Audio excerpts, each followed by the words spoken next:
ধূপগুড়িতে সরকারি বাংলো আর জলপাইগুড়ি জেলা পরিষদের এই বাংলো চত্বরে একেবারে আবর্জনার স্তূপ, আর তাতে দুর্গন্ধ, আর সেই দুর্গন্ধে টেকা দায়।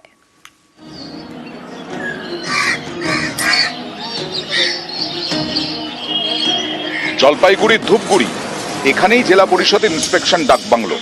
এখানে রয়েছে সরকারি আধিকারিক এবং ভিভিআইপিদের জন্য রেস্ট রুম, একাধিক সরকারি অফিস, বিভিন্ন অনুষ্ঠানের জন্য ঘর ভাড়া দেওয়া হয়, মোটা টাকা রোজগারও হয়। এমন একটি বাংলো চত্বরে আবর্জনার স্তূপ।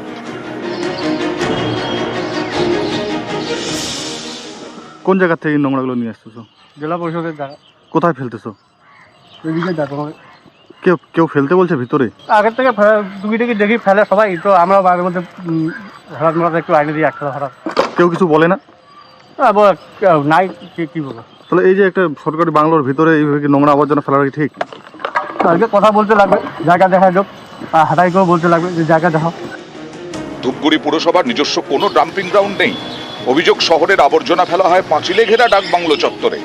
এতে ছড়াচ্ছে দূষণ, আবর্জনার গন্ধে নাজেহাল অবস্থা। এ নিয়ে ক্ষুব্ধ স্থানীয়রা।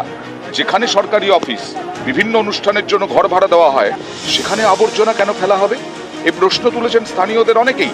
আবর্জনা সাফাইয়েরও দাবি তুলেছেন। দুয়ারে ট্যাক্স কালেকশন, এই ট্যাক্স কালেকশনের ট্যাক্স আমরা দিচ্ছি, এইটা তো ঠিক আছে, কিন্তু বাদবাকি কোনো পরিষেবা নাই। ভাবার কথা, মিউনিসিপ্যালিটি এরিয়া, তার মধ্যে সাবডিভিশন হয়ে গেছে, গালভরা ব্যাপার, কিন্তু আদতে আমরা অপরিষ্কার একটা জায়গার মধ্যে পড়ে আছি। সবচেয়ে বড় কথা, এখানে কিছু মানুষ থাকে, তো প্রতিদিন পরিবেশ দূষিত হচ্ছে, এই ব্যাপারটা ভাবার নাই। সরকারি নিয়মকে ফলো করে সরকারিভাবে টাকা জমা নিয়ে ডাকবাংলো ভাড়া করে আমরা প্রোগ্রাম করি। এখানে একটা চেস টুর্নামেন্ট হবে, এত বড় চেস টুর্নামেন্ট হবে, বাইরের বহু জায়গার থেকে আসবে, নর্থ বেঙ্গলের বিভিন্ন জায়গার থেকে আসবে। আমরা চাই সরকারিভাবে ধূপগুড়িটা একটা ডাম্পিং গ্রাউন্ড হোক, এই ময়লা ফেলার একটা জায়গা হোক, এবং ইমিডিয়েট এই ডাকবাংলোর চত্বরটা যাতে পরিষ্কার পরিচ্ছন্ন। মেলাতে করে ময়লা নিয়ে যাওয়া হচ্ছে এবং ছবিতে দেখা যাচ্ছে, এবং তারা বলছে জেলা পরিষদের ময়লা, পুরসভার ময়লা।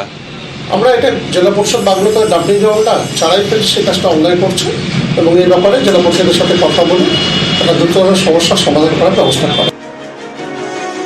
জলপাইগুড়ি থেকে রকি চৌধুরী, নিউজ 18 বাংলা।